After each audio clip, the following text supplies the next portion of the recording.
Apa kata Anas bin Malik meriwayatkan bahwa Rasulullah sallallahu alaihi wasallam bersabda, kelak Dajjal akan diikuti oleh 70.000 orang Yahudi dari Asbahan.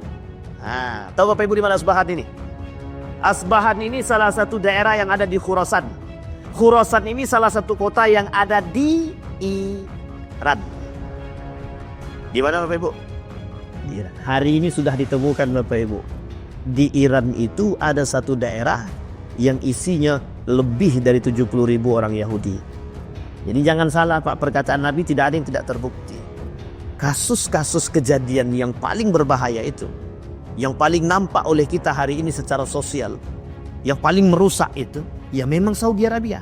Yang Riyadh itu Pak, Ka'bah yang diinjak oleh perempuan telanjang, replikanya Al-Quran yang dijadikan, yang diinjak, yang diduduki oleh wanita-wanita telanjang dalam festival-festival. Kehancuran-kehancuran Riyadh itu udah nampak sekali Pak. Karena Iran ini salah satu kota yang dengan penuh tipu daya. Sampai-sampai orang tidak tahu gerak politik daripada Iran itu sendiri. Apa kata Dajjal tadi? Setiap aku melangkah masuk ke dalam kota, menuju kota Makkah dan Madinah, itu dihadang oleh 70.000 malaikat dengan pedangnya. Sehingga tak sanggup masuk dia. Tapi selain daripada dua kota tersebut, semuanya aku masuki. Tapi mengapa kita diperintahkan uzlahnya ke Palestina? Baik Bapak Ibu, di subuh hari ini kita ingin coba menyelesaikan pembahasan Dajjal kita Bapak Ibu. Mudah-mudahan bisa selesai Dajjal nih.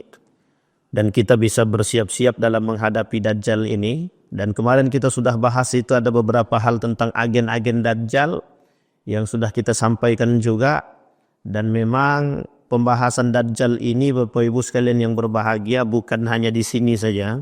Di seluruh dunia pembahasan Dajjal ini selalu tersampaikan. Bahkan di setiap nabi pun tidak ada yang melewati pembahasan Dajjal, itu tidak ada.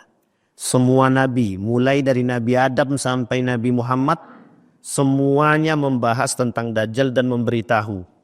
Kenapa mereka memberitahukan Dajjal ini kepada yang lain? Padahal zaman mereka jauh Pak, jauh sekali zaman itu. Tetapi pada masa baginda Nabi Muhammad SAW saja, itu Nabi sendiri menyampaikan permasalahan Dajjal itu satu ketika duduk dengan para sahabat, Nabi menyampaikan permasalahan Dajjal itu sampai tersenyum. Tapi tersenyumnya Nabi itu mengatakan kepada sahabat itu sebenarnya bukan tersenyum dalam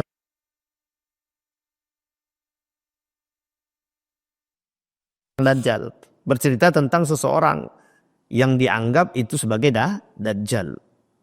Maka Bapak Ibu sekalian yang berbahagia, kalau kita kumpulkan hadis-hadis Dajjal itu secara sifatnya, itu hadis-hadis Dajjal itu cuma terbagi pada dua hal saja. Satu tentang karakter Dajjal itu sendiri, atau yang disebut dengan orang-orang yang bersifatkan seperti Dajjal. Yang kedua betul Dajjal beneran. Dajjal beneran. Dan yang kedua-dua ini, itu kedua-duanya diaminkan oleh baginda Nabi Muhammad SAW. Nah kemarin kita sudah bahas tuh sampai agen-agen Dajjal ya. Sampai kita katakan ada yang mengatakan bahwa adalah bagian daripada Dajjal. Bahkan dalam satu riwayat mengatakan begini, ada Dajjal di antara para Dajjajil. Jadi Dajjal di antara para Dajjajil. Ada Dajjal yang Dajjalnya itu karakter sifat di antara para Dajjal yang lain gitu. Ternyata masih ada namanya Dajjal Akbar yang lebih besar nanti, Dajjal utamanya gitu deh. Nah Dajjal utamanya ini yang kemudian dipersoalkan oleh para ulama, tetapi yang paling berbahaya kata para ulama bukan hanya sekedar Dajjal Akbarnya nanti, Dajjal yang beneran datang. Bahkan yang paling penting untuk diawasi itu Dajjal sebelumnya gitu. Maka bahasa ini sebenarnya sudah ada pada masa Nabi. Jadi kalau kita ada mendengar orang-orang, memang Dajjal kau ni Dajjal kata dia. Itu sebenarnya masa Nabi sudah ada. Sudah ada pada masa baginda Nabi Muhammad SAW.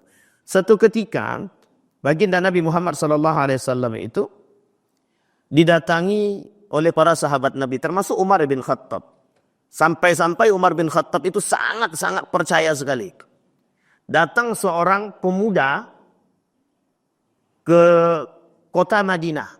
Dan di kota Madinah tersebut, orang-orang menganggap pemuda ini itu dengan karakter dia yang suka berdusta dianggap dajjal. Sampai-sampai Umar bin Khattab mengatakan ini dajjal beneran ini. Dajjal beneran.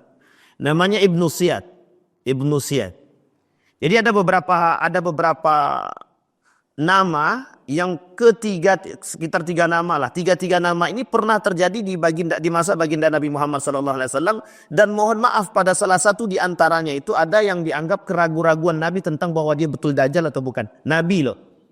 Kata Nabi ini dajjal atau bukan. Ya, Nabi saja ragu. Tapi kemudian ada cerita yang lain nanti. Dia ada 3. Maka salah satunya Ibnu Siyad. Ada namanya Abu Khuza'ah. Abu Khuza'ah juga terjadi. Masa Nabi masih hidup mengatakan bahwa ini orang mirip kali dengan Dajjal ini. Karakternya mirip, tingginya mirip, pendeknya mirip, pendeknya mirip, hitamnya mirip, rambutnya mirip. Cuman tidak mata dia tidak satu.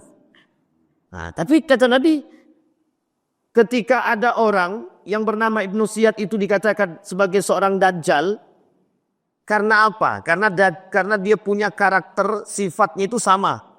Apa sifatnya yang sama seperti Dajjal? Pendusta. Dan dustanya itu sudah keterlaluan. Sehingga disebut oleh Dajjal. Oh, ini orang Dajjal beneran. Sampai Umar bin Khattab mengatakan ketika melihat Ibnu Siyad tadi, ya Rasulullah betulkah ini Dajjal? Sampai Nabi bingung. Apa kata Nabi kepada para sahabat? Saya pun ragu apakah ini betul Dajjal atau bukan. Tapi kalau dia Dajjal matanya tidak satu. Dajjal tidak punya istri tapi dia punya istri. Dajjal tidak punya anak tapi dia punya anak. Tapi secara sifat kok sama. Nah, sehingga muncul pernyataan ada orang-orang yang mengatakan Dajjaluna kadzabun. Ada manusia yang Dajjal. Tapi bukan Dajjal secara benaran. Tapi Dajjal secara sifat. Ibnu Siyad. Kemudian ada yang kedua namanya Abu Khuza'ah. Sama, Abu Khuza'ah itu juga sama. Abu Khuza'ah itu dalam hadis lain dikatakan sama. Beliau ini, tapi hadis ini dhaif yang untuk Abu Khuza'ah ini. Agak lemah hadisnya. Sampai Abu Khuza'ah ini dianggap sebagai Dajjal juga. Karena rajin dusta tadi. Memang dusta itu menjadi makanan harian gitu. Sehingga kalimat Dajjaluna kadzabun itu disebut oleh Nabi karena kelak akan muncul orang-orang yang salasuna kadzab. Yang akan muncul kata Nabi kelak di akhir zaman itu 30 pendusta. Dan 30 pendusta itu diibaratkan sebagai seorang Dajjal. Itu bahasa kiasan Bapak Ibu. Apa bahasa kiasannya? Kelak akan muncul para Dajjal sebelum Dajjal beneran muncul. Nah, ini saking berbahayanya Dajjal itu. Sehingga memang yang ditakutkan Nabi bukan hanya sekedar Dajjal saja. Nabi saking takutnya dengan Dajjal tapi ada yang lebih takutkan oleh Nabi. Bahkan mohon maaf ada ulama yang rajin berdusta. Yang memang mukanya dianggap sebagai orang alim, hatinya bukan alim. Atau pendusta, dia dengan kealiman dia berdusta. Covernya alim, dalamnya tidak, itu juga dianggap sebagai Dajjal itu. Maka kalau ada orang mengatakan, si Anu itu kayak Dajjal aja. Itu karena dusta dia. Cuman kita tak boleh katakan, Pak, oh muka-muka Dajjal kau ni. Itu tak boleh itu, Pak. Nampak kawan awak pun dusta, katakan Dajjal itu tak boleh. Baik. Nah, kembali kepada poin kita Bapak Ibu. Nanti kita sampaikan. Yang pertama, kemarin kita sudah bahas tentang Dajjal, karakternya, sifatnya, matanya, bentuknya sudah kita sampaikan. Hari ini kita akan sampaikan di mana akan munculnya Dajjal tadi. Di mana akan munculnya Dajjal. Ini menjadi persoalan dan perdebatan para ulama. Munculnya Dajjal itu di arah timur. Di arah timur ini itu bisa menjadi perdebatan yang sengit di kalangan para ulama. Ada yang mengatakan di Iran, ada yang mengatakan di Irak, ada yang mengatakan di Saudi Arabia kata dia. Yang benar tuh Dajjal tuh di Saudi kata dia. Iya juga saya bilang ini kalau sempat Saudi tahu dibilang Dajjal bisa jadi gitu. Tapi memang berat. Kenapa? Karena mereka menunjukkan karakternya itu, Pak. Jadi orang tahunya pada masa Nabi, kenapa si Anu itu dikatakan Dajjal itu karena pada karakternya saja. Sehingga yang disebut dengan Dajjal tadi, saking berkuasanya Dajjal tadi sampai dikatakan bahwa Dajjal itu bukan makhluk tapi bentuk tapi negara kata dia. Bisa jadi begitu. Makanya bahasan para ulama itu mengatakan itu adalah Dajjal kata dia. Itu karena apa? Karakter. Bukan diartikan sebagai bahwa Dajjal beneran gitu. Tapi sebelum Dajjal beneran datang kata dia, ini orang-orang dah seperti Dajjal itu dah parah sekali. Bahkan kami pun tak selamat dari orang-orang seperti ini kata dia. Itu yang pertama. Maka Dajjal itu muncul dari arah timur. Ketika Dajjal ini muncul dari arah timur, nanti kita sampaikan ada seorang pemuda yang bertemu. Dan hadis ini sahih dalam Bukhari dan Muslim. Dan itulah yang kemudian menjadi pegangan para ulama-ulama yang membahas tentang Dajjal. Termasuk yang tadi Ibnu Siyad. Termasuk Syekh Al-Arifi mengatakan bahwa ada Ibnu Siyad, ada satu lagi yang disebut dengan Tamim Ad-Dari. Dan ini juga menjadi persoalan. Dan ini hadis yang dipegang oleh para ulama bahwa Dajjal itu sudah ada tapi belum bermunculan. Bahkan ulama mengatakan Dajjal itu tidak satu. Ada Dajjal. Gitu. Hanya saja puncak Dajjalnya yang belum nampak. Gitu. Baik, kembali kepada poin tadi. Dia dari arah timur. Berapa lama Dajjal itu tinggal di muka bumi ini? Tak lama Pak, 40 hari saja. Tapi selama 40 hari dengan kecepatan yang dia miliki, dia bisa menembus semua negara. Tidak ada satupun kota yang tidak diinjak oleh Dajjal. Dan ketika Dajjal menginjakkan kakinya di kota tersebut, semua berdatangan termasuk kaum munafik. Nanti kita sampaikan. Siapa saja ada 7 pengikut Dajjal Bapak Ibu. 7 pengikut Dajjal. Setelah ini kita sampaikan. Sampai di sini bisa dipahami Bapak Ibu ya. Baik. 40 hari hadisnya sahih mengatakan keberadaan Dajjal itu 40 hari saja. Tapi selama 40 hari apa yang dilakukan oleh Dajjal? Manipulasi manusia. Manipulasi manusia. Apa yang dilakukannya dalam memanipulasi manusia? Tunjuk mayat hidup. Tunjuk langit turun hujan. Tunjuk pohon jadi emas. Ini bukan cerita dalam Wali Songo ya. Tapi ini beneran. Beneran. Berbicara Dajjal yang dari kampung datang. Di tangannya ada 2. Satu api, satu lagi, saya lupa, satu lagi api, satu lagi air. Di tangan kanan dia air, di tangan kiri dia api. Kalau di tangan kanan dia air berarti pada hakikatnya api. Kalau di tangan kiri dia, ini yang harus Bapak Ibu pahami. Tapi insya Allah kita nggak akan ketemu, amin. Di tangan kiri dia adalah api, hakikatnya air. Jadi cara Dajjal itu memanipulasi. Dan ini dicocokologi kepada karakteristik umat manusia hari ini. Dicocokologi. Tahu Bapak Ibu cocokologi ya? Dicoba untuk dicocokkan dengan sifat dan karakter manusia hari ini. Dan itu Bapak Ibu bukan bersandarkan pada hanya sebatas kalimat. Bukan. Ini dari perkataan baginda Nabi. Kenapa? Karena kelak di akhir zaman sulit mencari kebenaran. Sulit mencari kejujuran. Dan itu terjadi. Kenapa kita katakan terjadi? Setiap lisan yang keluar dari orang-orang yang suka berbohong, itu sulit untuk kita katakan bahwa itu A ataupun B. Bahkan yang lebih parah lagi adalah mereka gunakan sesuatu kekuasaan dan kekuatan bagi mereka untuk berdusta. Dan itu yang disampaikan oleh baginda Nabi Muhammad SAW. Kenapa Ibnu Siyad itu dikatakan pendusta, dikatakan Dajjal? Karena saking kerasnya dia berdusta. Saking kuatnya dia berdusta. Yang kedua, di tangan kanannya ada madu, di tangan kirinya ada air. Dan ini terbalik. Di tangan kirinya racun. Yang di tangan kanan madu bisa jadi racun, yang di tadinya di racun bisa jadi madu. Benar di tangan kanannya, salah di tangan kiri dia. Hakikat benar di tangan kanan adalah salah, hakikat salah di tangan kiri adalah benar. Bahasa lainnya adalah membenarkan yang salah, menyalahkan yang benar, mengharamkan yang halal, menghalalkan yang haram. Itu yang terjadi. Sehingga karakter selanjutnya adalah bermunculan orang-orang di muka bumi ini yang menghalalkan yang haram dan mengharamkan yang halal, mengaburkan yang benar. Bermunculan orang-orang yang membenarkan yang salah dan menyalahkan yang benar. Itu bermunculan. Karena nanti 3 tahun sebelum kemunculan Dajjal itu kata Nabi, 3 tahun sebelum kemunculan Dajjal itu masa gentingnya. Puncak daripada masanya sebelum Dajjal yang benaran muncul itu adalah gentingnya adalah ketika paceklik bermunculan. Orang-orang pendusta sudah bermacam-macam manusia. Sudah genting semua permasalahan. Korupsinya merajalela, pezinahannya merajalela, ribanya merajalela. Sudah tak terhindarkan lagi. Sehingga muncul murkanya Allah, Allah berikan paceklik di masa 3 tahun itu.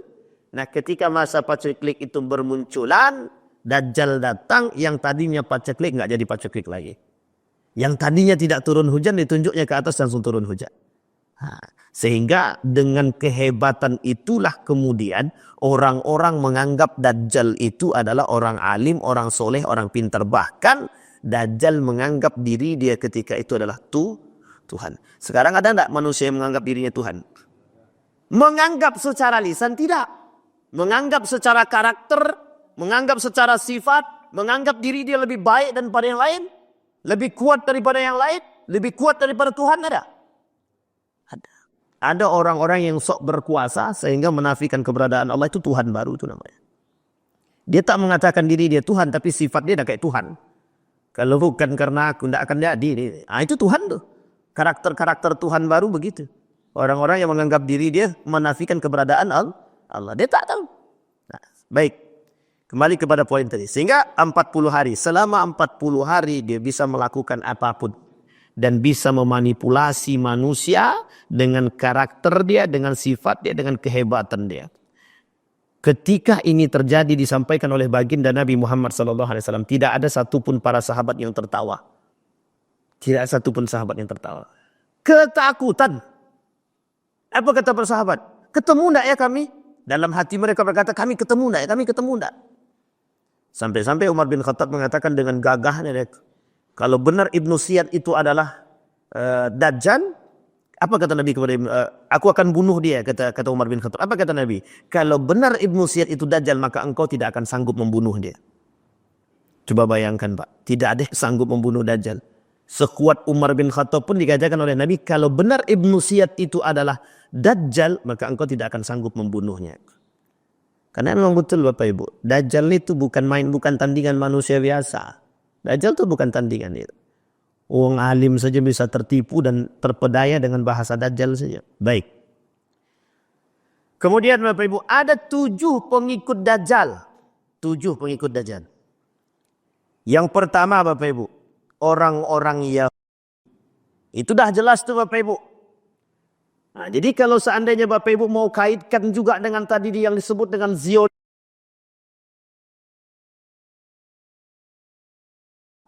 Bisa-bisa saja memang kita kaitkan. Tapi dalam ilmu kait-mengkait. Bukan dalam ilmu beneran. Tetapi secara karakteristik ilmu ini cocok. Dari para pengamatan para ulama yang memang pengamatan dalam aspek sejarah dan sosiologi. Mereka katakan cocok. Memang. Karakter itu ada pada diri orang-orang Yahudi. Karakter itu juga ada pada diri orang-orang Amerika. Hari ini yang memegang Amerika siapa? Bukan orang Amerika. Yang memegang Amerika itu adalah Yahudi. Makanya siapa hari ini, siapa yang naik jadi presidennya terpilih?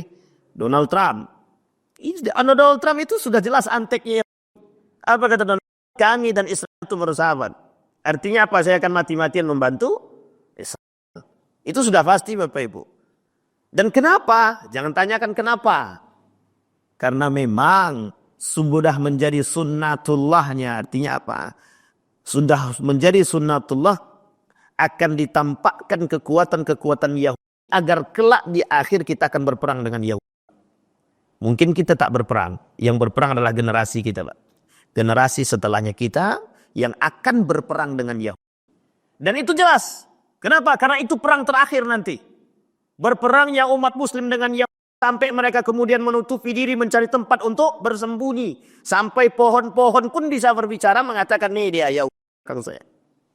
Dan itu perang akhir kita Pak. Perang akhir kita. Maka orang yang berdekatan salah satu pengikut daripada Dajjal tadi adalah orang-orang. Apa kata Anas bin Malik meriwayatkan bahwa Rasulullah SAW bersabda. Kelak Dajjal akan diikuti oleh 70.000 orang Yahudi. Dari Asbahan. Tahu Bapak Ibu di mana Asbahan ini?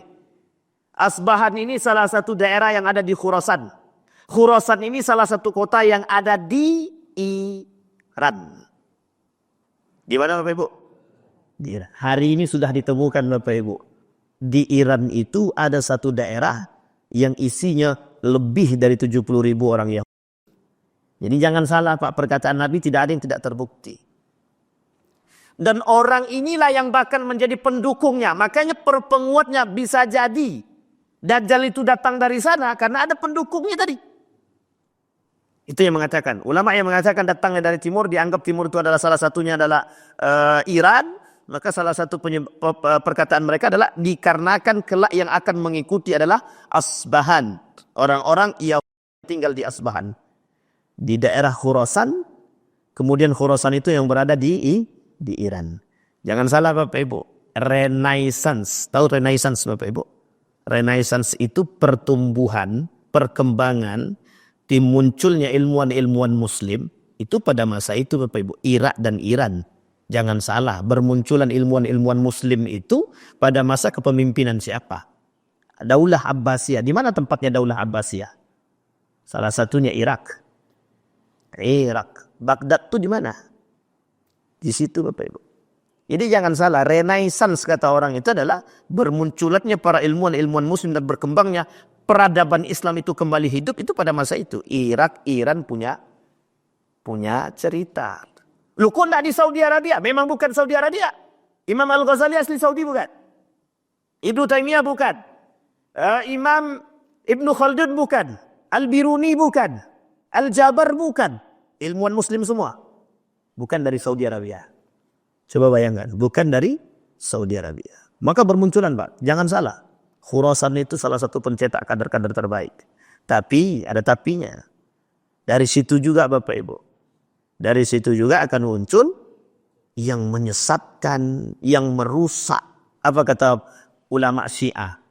Tadi malam jam 2 saya terbangun, kemudian saya coba baca kembali materi ini, takut ragu saya. Tapi dapat ada sedikit pencerahan. Yang saya buka ternyata malah websitenya orang Syiah. Astagfirullah, salah buka. Ternyata saya buka websitenya. Tapi saya dapat cerita situ. Salah satu yang mereka katakan adalah sangat masuk akal sekali. Kalau memang dari Iran ini akan muncul kesesatan dan kehancuran bagi umat muslim, bagi dunia, kata dia. Mengapa di Iran ini bermunculan orang-orang yang menjadi ilmuwan? Wih, saya bilang, wah gawat juga nih.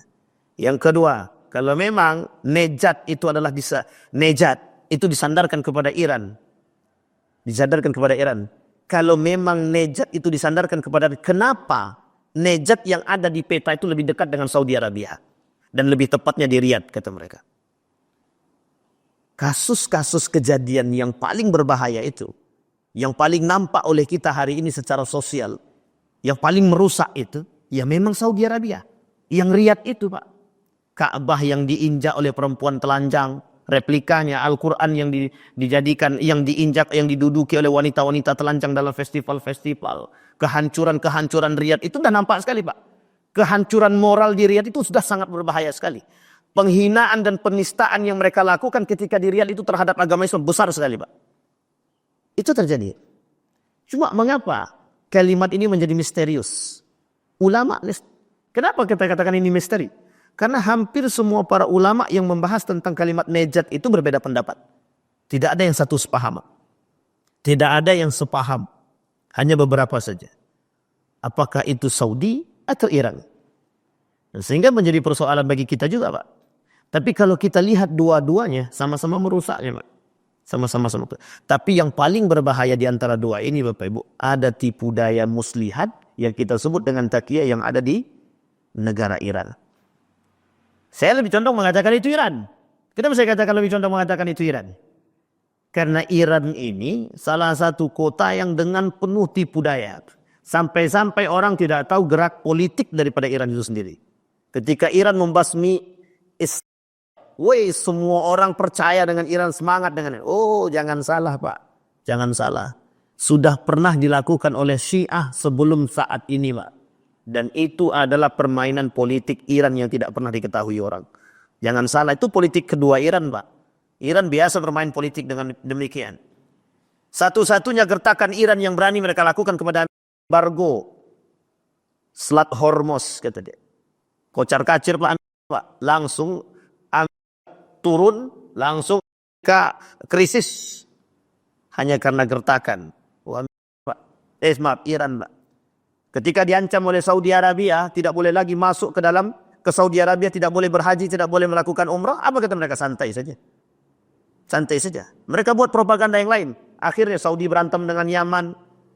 Kemudian berantem lagi dengan yang lain. Terjadi Saudi dengan konflik. Itu penyebabnya mereka Pak. Bukan salah. Jangan salah dengan gerak politik daripada Iran itu. Rusak Pak. Berbahaya. Iran itu berbahaya. Sangat berbahaya sekali. Maka ini dalam pandangan. Sehingga ketika Nabi mengatakan Nejat itu menjadi persoalan para ulama. Yang benar nih Nejat ini siapa? Kalau Saudi yang dikatakan itu adalah Nejat itu adalah Saudi.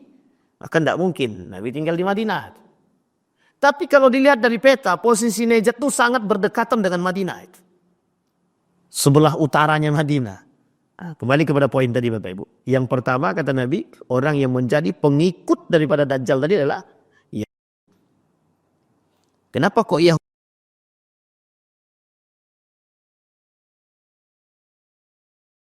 Karena kelak umat muslim ini akan berangkat ke Palestina Pak. Satu-satunya tempat yang paling aman di muka bumi ini kelak adalah Palestina.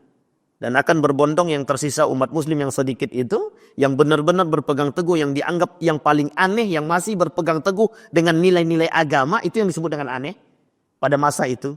Pada masa itu semuanya pendusta, kecuali segelintiran umat muslim yang selamat, yang diselamatkan. Itulah kelak yang akan berhijrah dan beruzlah. Bapak Ibu paham kenapa dalam salah satu cara selamat daripada Dajjal itu apa? Membaca surat Al-Kahfi. Baik, poin utama dari surat Al-Kahfi itu apa? Poin utamanya Pak, apa dari surat Al-Kahfi itu? Tentang apa nih Al-Kahfi ini? Al-Kahfi tentang apa? Seorang cerita tentang pemuda. Apa yang dilakukan oleh pemuda tadi? Masuk ke dalam gua. Ngapain dia? Beruzlah. Agar apa? Tetap bisa menjaga keimanan dia. Itu yang disebut Pak. Jadi inti poinnya kelak. Orang yang berangkat ke sana adalah uzlah terakhir Pak. Jadi uzlah terakhir. Dajjal memang tak bisa masuk ke dalam Mekah dan Madinah. Tak bisa masuk. Betul Dajjal tak bisa masuk Mekah Madinah. Sampai dikatakan oleh Dajjal tempat yang hanya dua tempat yang tidak bisa aku masuki.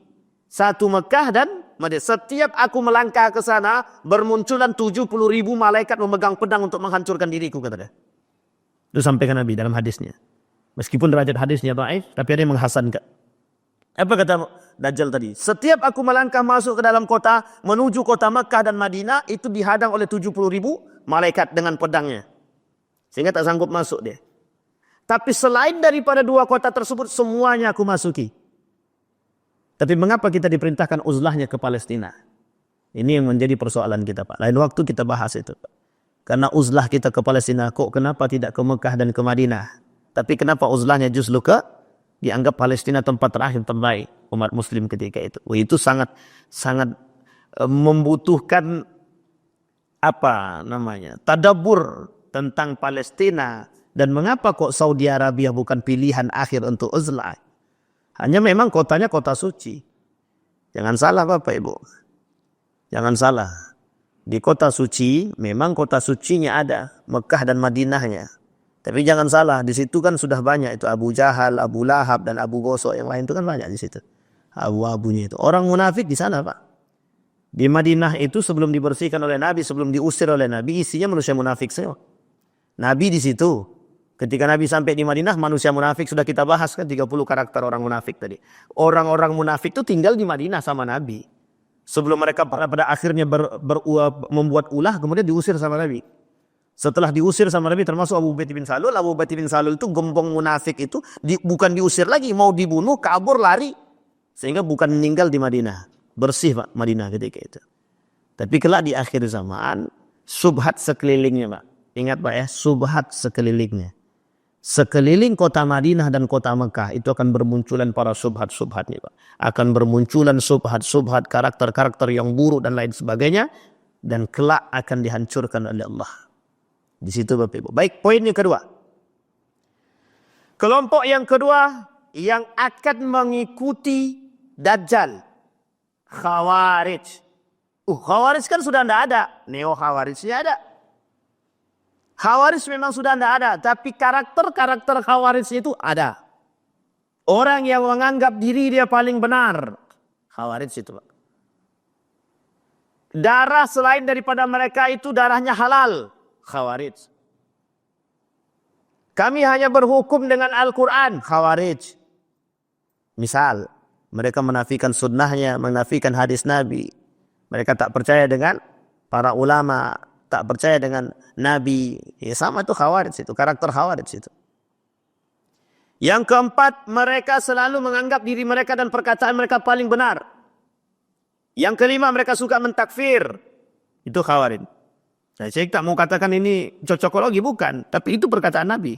Salah satu karakternya orang Khawarij itu adalah mengkafirkan orang. Dulu ada namanya Ahmadiyah.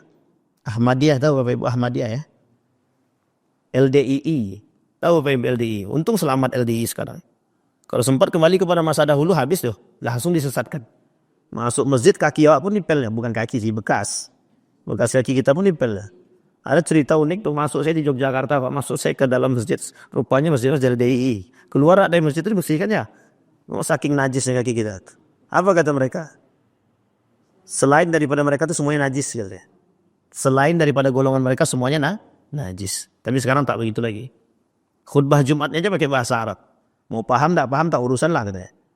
Yang penting khutbah bahasa Arab sesuai dengan apa yang terjadi pada masa baginda Nabi Muhammad SAW.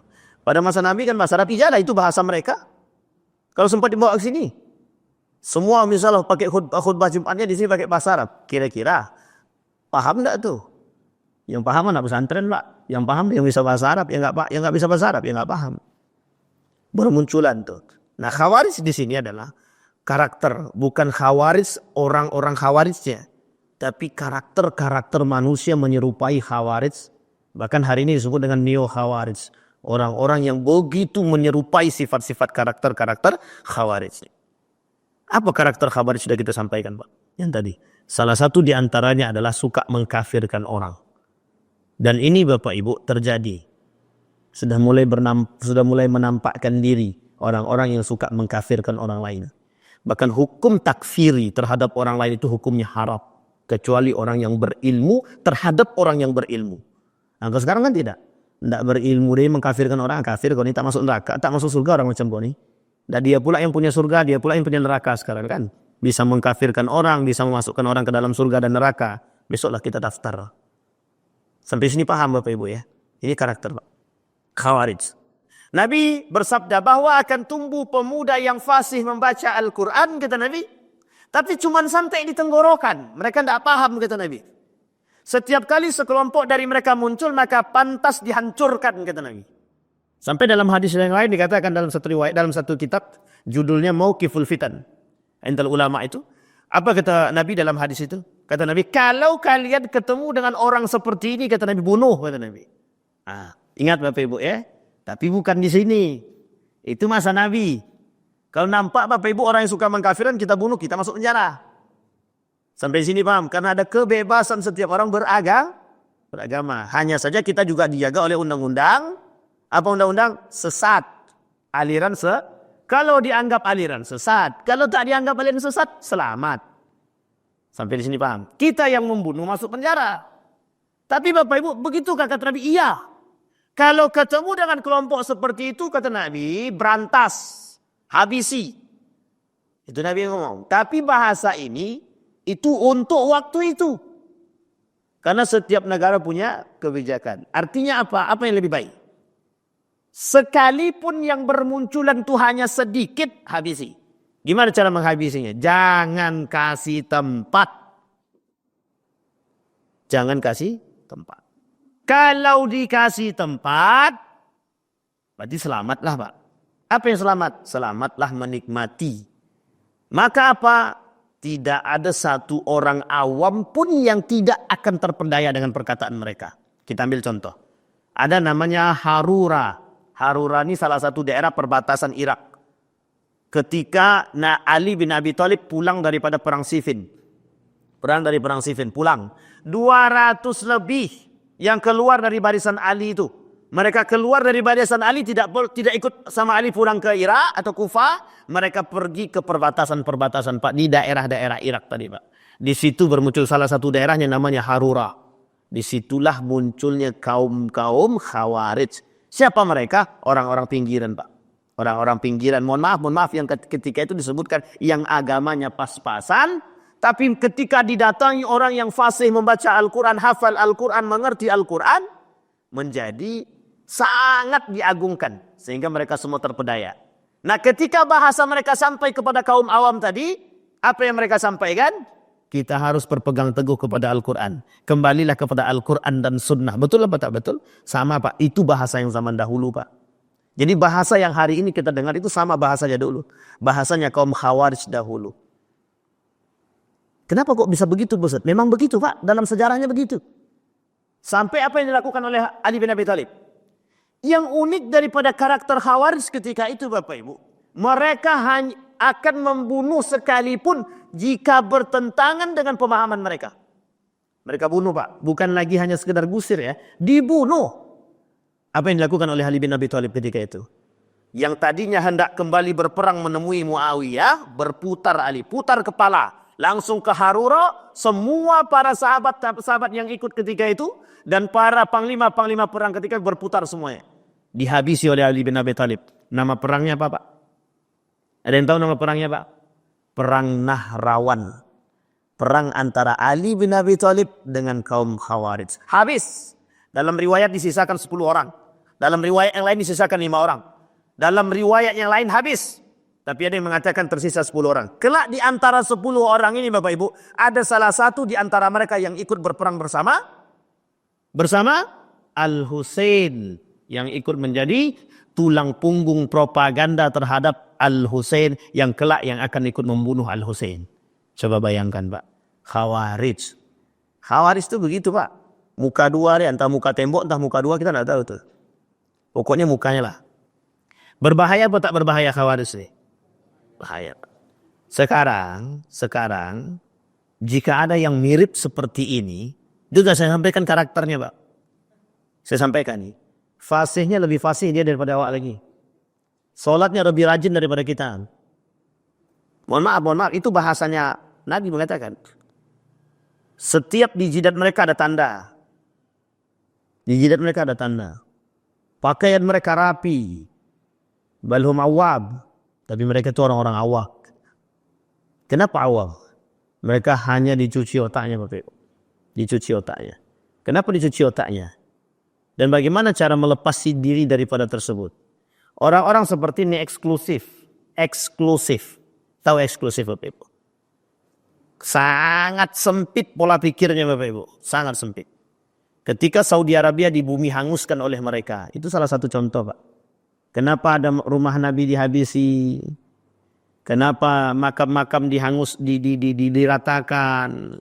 Peninggalan-peninggalan bersejarah yang sudah tinggi untuk menjadi satu tempat yang begitu indah, kemudian dihabisi sama mereka. Rumah Nabi tak boleh lagi dikunjungi. Masuk kuburan sekarang tak boleh lagi bagi perempuan, hanya laki-laki, itu pun cuma jalan aja.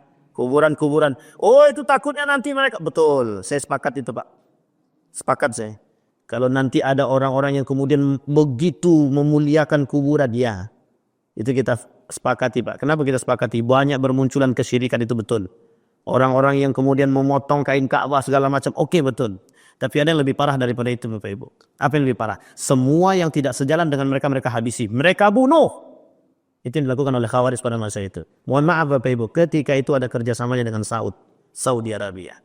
Saud ini Bapak Ibu dalam sejarah, terserah mereka mau katakan ini fitnah. Dalam sejarah Saud itu bekerja sama untuk keluar dari barisan Daulah Utsmaniyah. Tidak ada satupun yang menolak kebenaran sejarah ini. Bayangkan. Coba. Ini karakter Bapak Ibu. Tapi di dalam permasalahan itu muncul kelompok-kelompok Khawarij yang membumi hanguskan peninggalan-peninggalan Islam yang dianggap kelak akan memunculkan syirik, musyrik dan lain sebagainya. Oke, kalau hanya untuk kesyirikan dan kemusyrikan kita sepakat Pak. Karena banyak orang-orang yang dari Afghanistan, Pakistan itu yang betul-betul berlebihan kadang-kadang. Kadang-kadang berlebihan. Tapi Bapak Ibu perlu dikembalikan kepada pemahaman mereka. Imam Abu Hanifah, Imam Malik, salah satu di antara sahabat Imam Abu Hanifah itu datang ke Mekah tanpa sendal Pak. Datang ke Mekah itu tanpa sendal. Masuk ke Madinah tak mau pakai sendal Pak. Apa kata dia? Di sini bumi yang paling suci dan dikuburkan orang yang paling mulia. Kenapa saya harus pakai sendal? Kelak di hari kiamat akan menjadi pertanggungjawaban aku masuk ke tempat suci ini dengan baik. Nah, coba bayangkan. Dan itu tak salah Pak. Artinya apa? Pakistan, Afghanistan itu kemana kiblat mereka Pak? Cuman dua. Kalau tidak Imam Abu Hanifah, Imam Malik, atau Maliki atau Hanafi. Artinya apa? Mereka akan mengikuti apa yang dilakukan oleh ulama mereka. Sampai di sini bisa dipahami Bapak Ibu ya. Baik. Kembali pada poin itu tadi. Nah, yang kedua itu yang mengikuti adalah kelompok Khawarij. Maka pantas dihancurkan. Kemunculan mereka lebih dari 20 kali sampai kedatangan Dajjal. Sudah paham sampai sini Bapak Ibu? Lebih dari 20 kali mereka akan bermunculan. Artinya apa kalau lebih dari 20 kali? Pertama kali kapan? Kapan pertama kali Pak? Masa Ali bin Abi Thalib. Setelah itu muncul lagi Al-Husain. Al-Husain Pak. Pada masa Al-Husain itu. Setelah itu Khawarij akan bermunculan dengan gaya-gaya mereka. Yang baru. Sampai hari kiamat Pak. Sebelum Dajjal datang. 20 Pak. Ini kalau kita runut baru 3 Pak. Masih berapa kali lagi muncul? Masih baru 3 baru. Kalau 3 berarti 17 kali lagi Pak. Kalau memang betul 20. Artinya apa? Akan sering bermunculan Pak. Kaum-kaum Khawarij. Berarti sekarang dah muncul Khawarij Ustaz. Tengok-tengok lah. Kalau memang ada yang mirip-mirip karakter dia. Ya saya tak katakan mereka Khawarij. Tapi kalau mirip-mirip karakternya. Mungkin.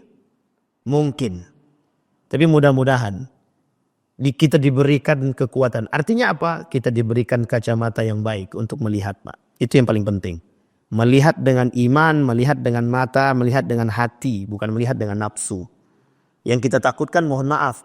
Oh itu Khawarij itu. Ternyata kebencian kita berlebihan. Malah kita kebalik Pak. Awak pula yang Khawarij nanti. Kalau kita sama dengan mereka berarti kita beda tipis saja Pak. Mereka membenci, kita membenci. Mereka menyakiti, kita menyakiti. Mereka membunuh, kita membunuh. Berarti beda tipis kan?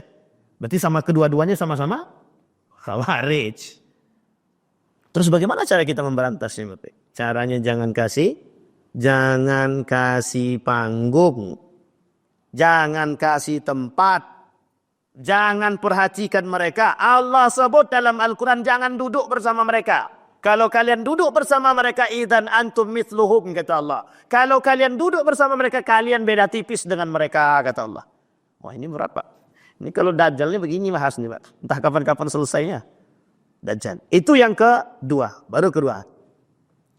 Ditarik kesimpulan salah satu pengikut Dajjal adalah Khawarij. Sebuah gambaran umum bagi orang-orang yang dungu. Tidak mengetahui dengan baik ajaran-ajaran Islam yang benar. Betul Pak. Khawarij itu mereka akan menganggap apa yang mereka bawa itu paling betul. Dan tidak akan mau mereka menerima yang lain Pak. Kita ambil contoh. DII, TII. Saya tak katakan DII, TII ini Khawarij ya. Tapi saya katakan DII, TII ini mirip Khawarij. Orang yang sudah tergabung dalam DII, Daulah Islamiyah Indonesia waktu itu. Keluar kita dari barisan itu Pak tembak mati. Bayangkan. Bahkan kata mereka sholat itu tidak lebih penting daripada perkumpulan ketika mereka dalam keadaan rapat. Oh, itu unik juga itu Bapak Ibu. Jadi agak susah ini juga Bapak Ibu. Baik, pernah dengar DII TI kan Bapak Ibu? Ini jelas lah yang tua-tua mesti tahu nih. NII, Negara Islam Indonesia atau bahasa lainnya adalah Daulah Islam Indonesia. Baik, yang ketiga sebelum kita tutup. Pelaku bid'ah dan kesesatan. Jangan tersinggung. Pelaku bid'ah dan kesesatan. Yang pertama tadi apa? Yang akan mengikuti Dajjal? Ya. Yang kedua? Ya Khawarij. Yang ketiga? Pelaku bid'ah dan kesesatan. Berapa banyak di akhir zaman aliran sesat akan muncul? Nabi cuma katakan 73 golongan dari umat muslim. Pertanyaannya, itu apakah bahasa mutlak seperti itu? Tidak. Ulama mengatakan bahasa kiasan. Saking banyaknya. Kira-kira ada tak pengikutnya? Bukan tak ada pengikutnya. Sampai-sampai, bukan sampai-sampai lagi. Sampai-sampai abang yang sebelah kiri kita minta kena telepon Pak. Gara-gara aliran sesat dia ada. Hampir lagi kena beliau. Aliran sesat. Banyak Pak, pengikutnya tak sedikit. Orang yang bisa berbicara dengan Tuhan lewat HP, itu pengikutnya ribuan. Orang yang bisa mengeluarkan uang dari baju, pengikut ribuan. Ada yang kemudian aliran sesat yang ditemukan di Bengkalis, itu pengikutnya rame. Bukan tak ada pengikutnya, banyak. Bahkan yang lebih parah hari ini, yang lebih muncul aliran sesat itu liberalisme, sekulerisme, itu lebih sesat dan menyesatkan itu Pak. Lebih menyesatkan. Kalau aliran sesat seperti itu nampak Pak, nyata sesatnya Pak. Misal kita ambil contoh misalkan. Ada orang berbicara dengan Tuhan, kita anggap itu alirannya sesat, betul. Kenapa kita bisa katakan, mana ada manusia yang bisa berbicara dengan Tuhan lewat HP? Itu sudah jelas sesatnya Pak. Oh pengalaman pribadi, oke, pengalaman pribadi tidak bisa diceritakan Pak. Bahkan mimpi bertemu dengan Nabi tidak boleh dijadikan sandaran. Dalil tak boleh. Aku bertemu dengan Nabi tadi malam. Katanya Bang Didi itu bakal masuk surga. Jangan percaya betul. Perkataan Nabi itu benar. Bertemu dengan Nabi benar. Tapi perkataan yang keluar dari pengalaman pribadi tidak bisa dijadikan sandaran dalil kuat untuk menyatakan kebenaran demikian. Itu pengalaman pribadi. Betul. Nanti semua orang berdoa, ya Allah, ternyata si Didik masuk surga, tolong bawa kami nanti ke surga ya. Tangan Bang Didik jadi suci setelah ini Pak. Dicium orang semua. Sampai sini paham Bapak Ibu ya? Baik. Pelaku bid'ah, apa yang disebut dengan pelaku bid'ah? Bapak Ibu tengok sekarang. Pelaku bid'ah apa yang disebut hari ini? Semuanya melakukan perbuatan-perbuatan bid'ah. Bid'ah, tahalul, bukan tahalul apa? Tahayul, khurafat, TBC. Semuanya mereka lakukan. Dengan berbagai macam dalih. Jangan ada tersinggung. Karena memang agama ini singgung-menyinggung sebenarnya.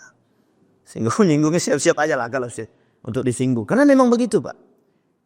Dan tidak salah Pak. Tidak salah. Memang begitu kata Nabi. Kelak di akhir zaman itu memang begitu. Jadi salah satu yang sudah menjadi sunnatullah itu adalah sesuatu yang disampaikan oleh Nabi itu kan pasti terjadi. Artinya apa? Semua perbuatan-perbuatan manusia itu sesuai dengan apa yang disampaikan Nabi dalam hadisnya tentang munculnya fitnah-fitnah. Jadi fitnah-fitnah itulah yang kemudian menjadi persoalan. Maka kata Nabi, berpegang teguhlah dengan tali agama itu yang selamat. Makanya kelak orang yang berpegang teguh itu dianggap dengan aneh. Bapak sholat, rajin ke masjid itu paling aneh kelak di akhir zaman. Kalau sekarang ini tidak Bapak Ibu masih aman lah, insya Allah masih aman. Karena masih banyak yang ke masjid.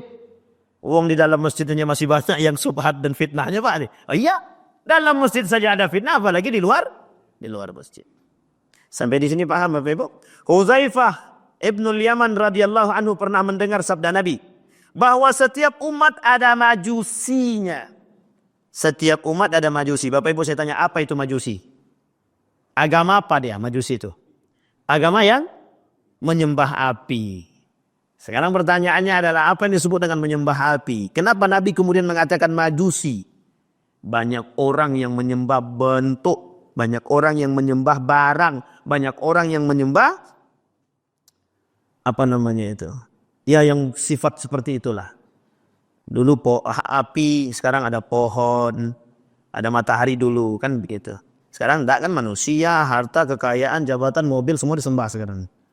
Oi sayang kali lah aku dengan mobil lecet sedikit mengamuknya minta ampun dok. Ini mobil aku nih mahal nih, kau takkan sanggup. Dan hina orang pula lagi gara-gara mobil Pak. Benda mati Pak. Benda mati. Besok mati pun tak dibawa.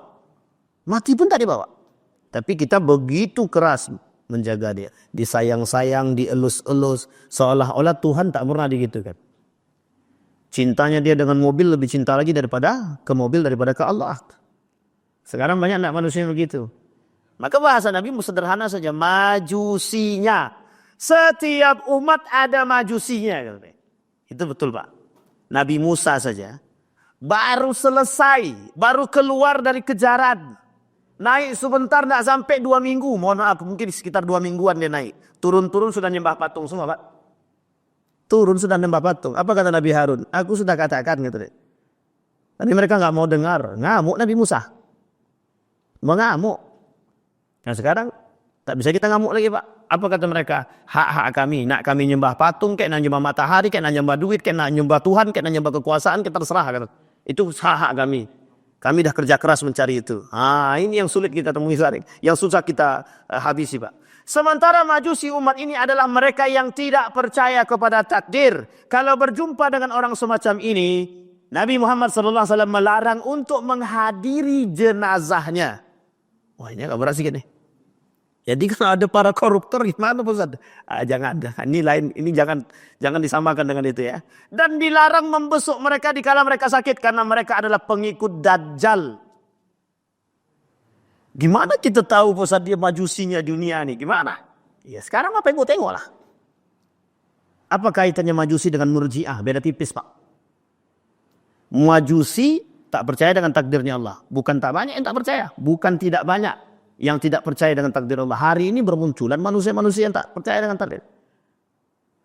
Itu sudah takdirnya Allah. Qadarullah begini keadaannya. Takdirnya begini. Enggak.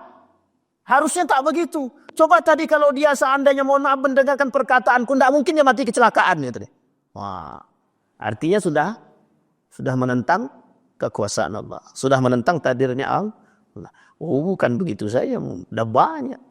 Harusnya kursi jabatan itu kan punyaku. Kenapa kok diambil sama dia? Datang dukun, tolong kau sihir tuh ya. Kau santet kayak terserah lah gimana modelnya. Pokoknya setelah itu dia mati, aku naik ke situ lagi. Jadi sekarang ini udah banyak manusia-manusia begitu tuh, bukan sedikit Pak. Memang tak semuanya, tapi sudah mulai bermunculan.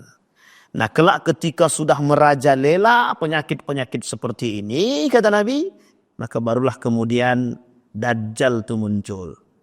Yang Dajjal beneran belum muncul, dah kayak gini keadaannya. Bagaimana kalau Dajjal beneran yang muncul? Sanggup kita Pak? Na'udzubillahimin. Semoga Allah matikan kita sebelum kita ketemu dengan Dajjal Pak. Kalau sempat ketemu, ya Allah, na'udzubillahimin dzalik. Baik, Bapak Ibu sekalian yang berbahagia. Ini akhir. Dia masih ada keempat, kelima, keenam, ketujuh. Masih ada 4 poin lagi. InsyaAllah, mudah-mudahan di pertemuan yang akan datang, kalau Allah izinkan kita ketemu, kita sampaikan dan kita akhiri dan kita selesaikan Dajjal nih Pak, sampai selesai mungkin.